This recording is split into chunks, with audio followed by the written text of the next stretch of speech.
Tell me, does this feeling sound familiar? You open a kitchen cabinet and, well, it feels like an avalanche is about to cascade out.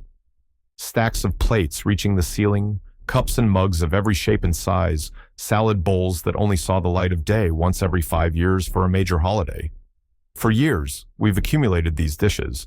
Some were gifts, some we bought ourselves, some were inherited.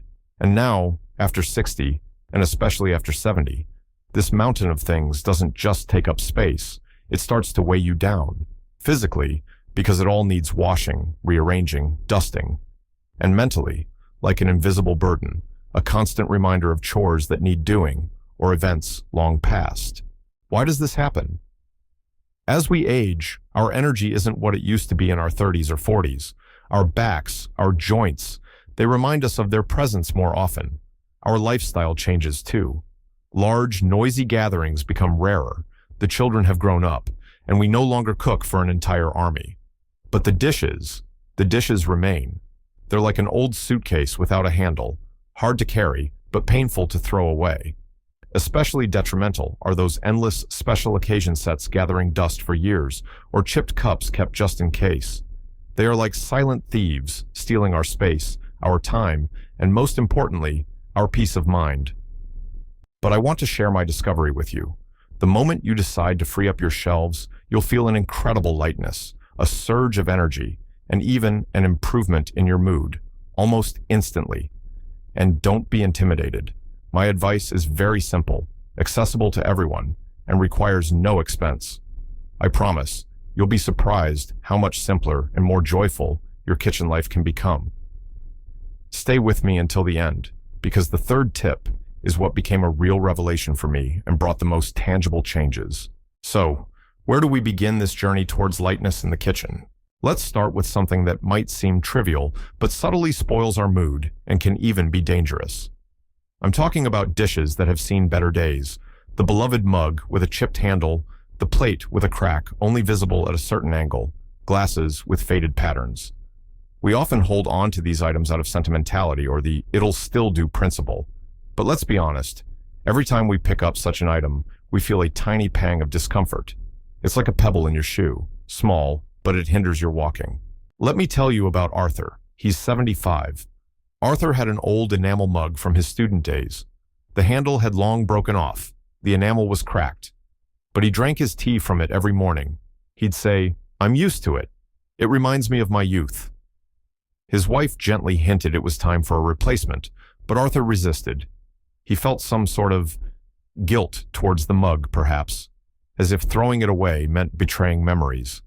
He felt this mug was an anchor, connecting him to carefree days. But you can't live constantly tripping over the past, especially when it can literally hurt you. One day, he accidentally burned himself trying to awkwardly grip the handleless mug. That was the last straw. He sat for a long time, holding it, reminiscing about the stories connected to it, and then he took a photo for memory's sake and, with a heavy sigh, sent it to the trash bin.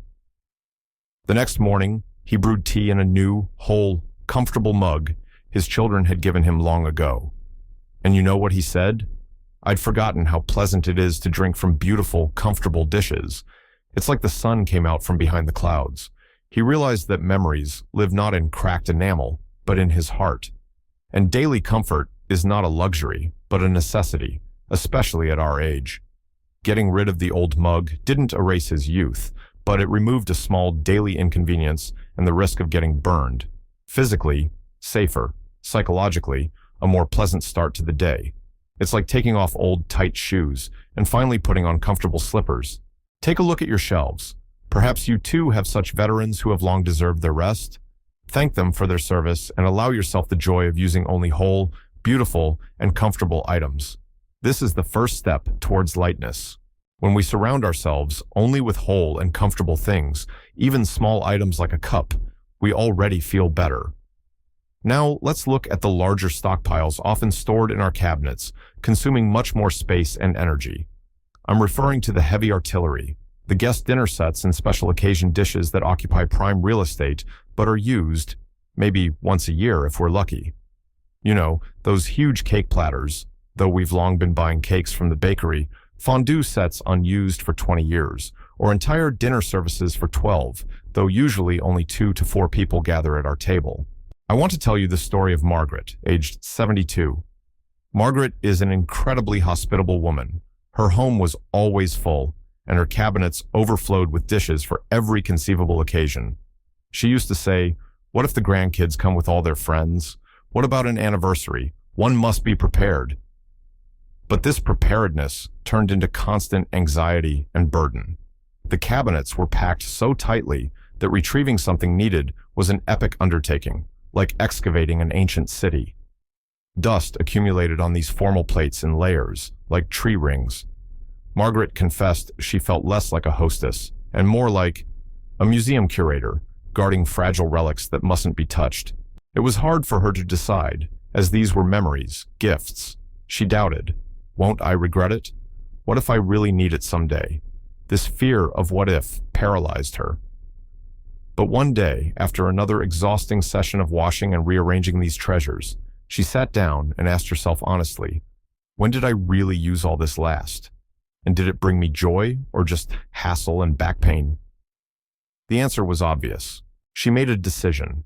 She kept one beautiful set of plates for 6, her favorite, the one that pleased her eye, a few versatile salad bowls. The rest of the bulky, rarely used items she carefully packed up and gave some to her daughter, some to a charity shop. You know what she felt? Not regret, but immense relief, as if she'd shrugged off a heavy backpack she'd been carrying for years without noticing its weight. Physically, it became easier, less cleaning, more space. Psychologically, the what-if anxiety disappeared. She told me later, it's like I can breathe more freely in my kitchen. Like a window was thrown open after a long winter. Now her favorite set is used more often, just for the mood. And that brings genuine joy. Think about it. Perhaps you too have such strategic reserves that are long overdue for retirement or passing on to those who need them more. Make space for air, light, and lightness in your life.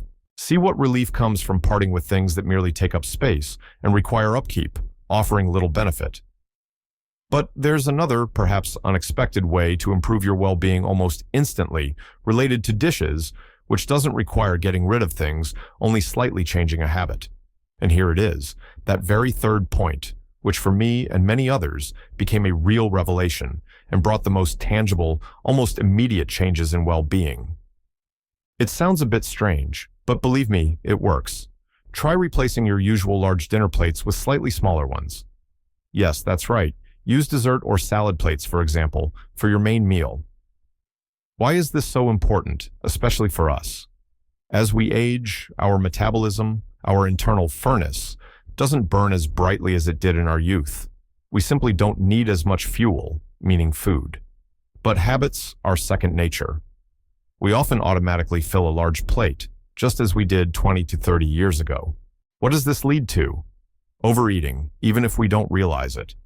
And then, that familiar feeling of heaviness in the stomach, like you've swallowed a stone, drowsiness after lunch when all you want to do is lie down, not engage in activities or enjoy life. The story of George, 73, illustrates this perfectly.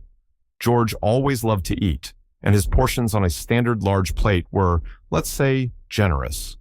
After lunch, he often felt worn out, sluggish, like a squeezed lemon. Getting old isn't fun, he'd sigh. But his doctor, a wise man, suggested a simple experiment: eat from smaller plates. George was skeptical at first. What's the difference? I serve myself. It's just self-deception. But being a curious man, he decided to try it. He took plates he previously used for appetizers or salads and started putting his usual food on them. The trick is that visually, the plate looked full, satisfying. The brain received the enough signal. But objectively, it held about 20 to 30% less food. What happened? George was amazed. He started feeling full with less food. That nagging feeling of heaviness and drowsiness after eating disappeared. Instead, he felt pleasantly satisfied and, miracle of miracles, a boost of energy in the afternoon. He even lost a little weight without any strict diets or restrictions. Physiologically, it helped him unconsciously reduce calories, improve digestion, and stabilize blood sugar levels. Fewer spikes mean more steady energy. Psychologically, He felt he regained control over his body and well-being. It's like switching from a big, unwieldy truck to a light, agile car. You immediately feel more energetic and free. Try this simple trick. Just switch to smaller plates for at least a week. Perhaps you'll be as pleasantly surprised as George at how much better you feel. It's a small but very powerful step towards lightness and health. Feeling lighter after meals is wonderful, isn't it? But there's another eater of our energy and time in the kitchen, related not to what we eat, but what we eat from, and how much of that what we have. I'm talking about the sheer quantity of dishes we use daily. This point directly affects our daily well-being and the amount of free time we have. It's about reducing the number of daily use dishes. Those very plates, cups, bowls we use constantly. It seems logical. The more dishes, the less often you need to wash, right? Accumulate a pile, wash it all at once. But in practice, this often turns into a vicious cycle of kitchen slavery. A mountain of dirty dishes in the sink, constantly an eyesore and creating a sense of clutter. Or a half-empty dishwasher waiting its turn, taking up space. And then, the long process of washing, drying, putting away. It drains energy, time, and, frankly, nerves. It's like constantly carrying a bag full of unnecessary things, seemingly not heavy individually, but burdensome altogether. The story of Eleanor, 78, is very telling here. Eleanor lived alone, but in her readily accessible kitchen cabinets, there seemed to be 20 plates of various sizes, countless cups and glasses. One must be ready for anything, she'd say. As a result, her sink was almost always decorated with dirty dishes, and the dishwasher ran almost non-stop or stood like a monument to unfinished tasks. Eleanor genuinely complained about fatigue, about her kitchen having enslaved her. She felt obligated to constantly wash, tidy, rearrange. This consumed her time and energy, which she could have spent reading, walking, or connecting with loved ones. One day, her daughter, visiting, proposed a bold experiment. Leave only 4 of each type of item within easy reach in the kitchen cabinet. 4 soup plates, 4 dinner plates, 4 cups, 4 glasses, 4 sets of cutlery. The rest, put away on a top shelf, or even in the pantry in case guests come. Eleanor initially protested. "What do you mean? Only 4? That's terribly inconvenient. I'll have to wash up after every meal. I'm not a servant." But her daughter persuaded her to try it for just a week. And you know what happened? A real kitchen miracle. Firstly, the Everest of dishes in the sink simply vanished. After breakfast, rinsing 1 plate, 1 cup, it takes 2 minutes, not half an hour. Secondly, the kitchen visually became more spacious, cleaner, and tidier, as if a heavy, cluttered blanket had been removed. Thirdly, and most importantly, Eleanor felt incredible psychological relief. That oppressive weight of unfinished tasks, that constant feeling of "I must," was gone. She stopped feeling like a prisoner of her own kitchen. Physically, the strain on her back and hands reduced dramatically. Less standing at the sink, less bending down to the dishwasher. Psychologically, it was simply a breath of fresh air. The feeling of being run ragged disappeared, leaving more time for herself, for rest, for hobbies. Eleanor said that this decision, to keep a minimum of dishes, literally brought back her joy of life in the kitchen. It's like getting rid of constant background noise. Only then do you realize how quiet and calm it can be. Of course, if you often have guests, you can keep a set for 6 or 8 people. The key is to find your comfortable minimum. Try it. Don't be afraid of this experiment. Perhaps this step will be the most revolutionary for you too. Free yourself from dishwashing slavery and reclaim your time and lightness. Having found freedom from the mountain of everyday dishes, you might notice that some chaos still reigns in the cabinets. And often, it's created by our numerous treasures of one specific kind. I'm talking about cups and mugs. This is another wealth that tends to multiply uncontrollably in our kitchens. Given by colleagues for Christmas years ago, brought back from vacation as souvenirs, remnants of old broken sets, bought on a 3 for the price of 2 offer. Does this collection sound familiar? They often fill entire shelves, creating visual chaos and a feeling of clutter. And let's be honest, most often, we use only 1 or 2, maybe 3 favorites, while the other dozens just sit there, collecting dust and taking up precious space. Let me share the story of David, aged 70. David was a great lover of coffee and tea, and his mug collection was truly impressive. It had everything. Funny ones with amusing inscriptions, beautiful hand-painted ones from different countries, and just plain ones, but in huge quantities. But the shelf holding them looked, frankly, like a flea market or a warehouse of random finds. Every time he chose a mug for his morning coffee, he felt a bit lost in this abundance. Sometimes the one he needed, the most comfortable one, was pushed to the very back corner, behind three others. He admitted himself that it was slightly annoying, creating unnecessary morning stress, but he never got around to sorting it out. He was used to the mess, like you get used to an old creaky armchair. Uncomfortable maybe, but familiar. But one day, his granddaughter, playing in the kitchen, accidentally knocked the overcrowded shelf with her elbow, and a couple of mugs fell with a loud crash and broke. Luckily, no one was hurt, but the incident made David think. He realized this shelf was a source not only of visual noise and minor inconveniences, but also potential danger. He decided to tidy up. He took out every single mug, laid them all out on the table, and gave them a strict review. He set aside those he truly used regularly and genuinely cherished. There weren't that many, about 6 or 7. He kept another couple in reserve, just in case of guests. And the rest? He photographed the most memorable ones to preserve the memory, then carefully packed them and took them to a local charity center where they would be appreciated. What changed? The shelf now looks neat, spacious, and harmonious. He easily and quickly finds his favorite mug every morning, but most importantly, that background feeling of disorder and slight irritation is gone. It's like organizing a toolbox. Everything is immediately at hand, and working, or in this case, enjoying a drink, is much more pleasant. Physically, easier to take out and put away. Psychologically, more visual calm, fewer minor daily annoyances, more order in his head. Take a peek at your own cup shelves. Maybe it's time for a spring clean there too? Keep only what brings you sincere joy and convenience. Create a small oasis of order and harmony, even in the simple act of choosing a teacup. Having brought order to the cups, it's like we're focusing on what we truly use and love. And this same principle, the principle of reasonable sufficiency, can be applied to other, often bulkier items in our kitchen. I'm talking about the final step in our liberation journey, auditing the bulky and specialized dishes that often take up an unjustifiable amount of space. You know, those monumental salad bowls for the New Year's Olivier salad, oddly shaped herring dishes retrieved from the depths once a year, spice rack sets with 20 jars that no one uses because it's easier to grab the familiar salt shaker, fondue sets gifted during the fondue craze, cumbersome fruit bowls that stand empty more often than not. These items are real space hogs. They are often kept out of a sense of duty or habit, but they offer little utility while occupying significant space. The story of Helen, 76, is very relevant here.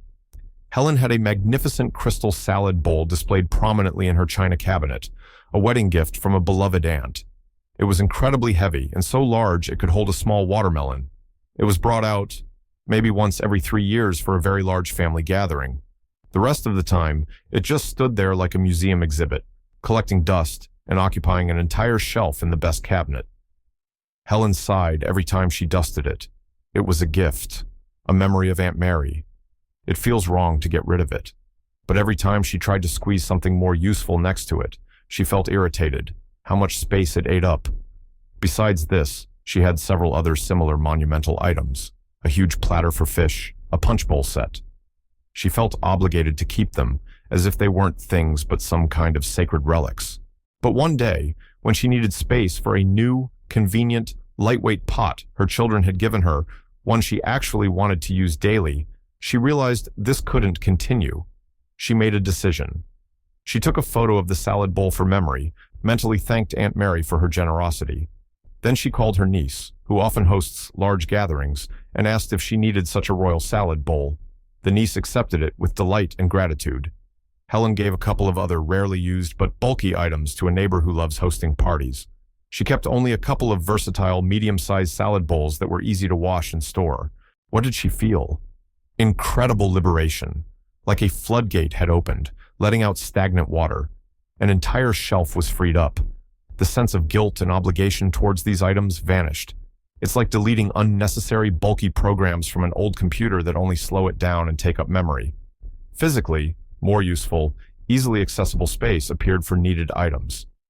Psychologically, the burden of storing the unnecessary was lifted, replaced by freedom of choice and lightness. Take a mental, or better yet, a real, inventory of your cabinets. Are there such giants or rarely used specialists lurking there? Perhaps it's time to find them a new home or simply release them with gratitude. Free up space for what you use and what you truly need right now, at this stage of your life. And so, step by step, by freeing our shelves in our kitchen from unnecessary ballast, whether it's a chipped cup, a dusty dinner set, or simply an excess of plates, we arrive at an incredible feeling of lightness. These simple actions, my dear friends, have helped me, and not just me, to feel significantly better, freer, and more energetic in my own kitchen and in life overall. By getting rid of excess dishes, we're not just getting rid of things. We're shedding extra chores, the oppressive sense of duty to the past, the visual noise and clutter that subtly steals our energy. We free up space, not just in cabinets, but in our minds, in our lives. Your wisdom and life experience are priceless. You, more than anyone, know the value of time and energy, and you absolutely deserve for your home to be a place of comfort, joy, and tranquility, not a source of endless tasks and fatigue. Don't be afraid to let go of the old, even if it's tied to memories. The memories will stay with you, in your heart, not in a cracked cup or a dusty set of china. By letting go of the unnecessary, you invite the new into your life. New lightness, new energy, new joy in simple things. Remember, this is your home and your life, and only you decide what should remain in it to make it as comfortable and happy as possible. Believe in your strength, listen to yourself, to your feelings. Take small steps, and you will see big changes. You can do this, and you deserve lightness and joy at any age.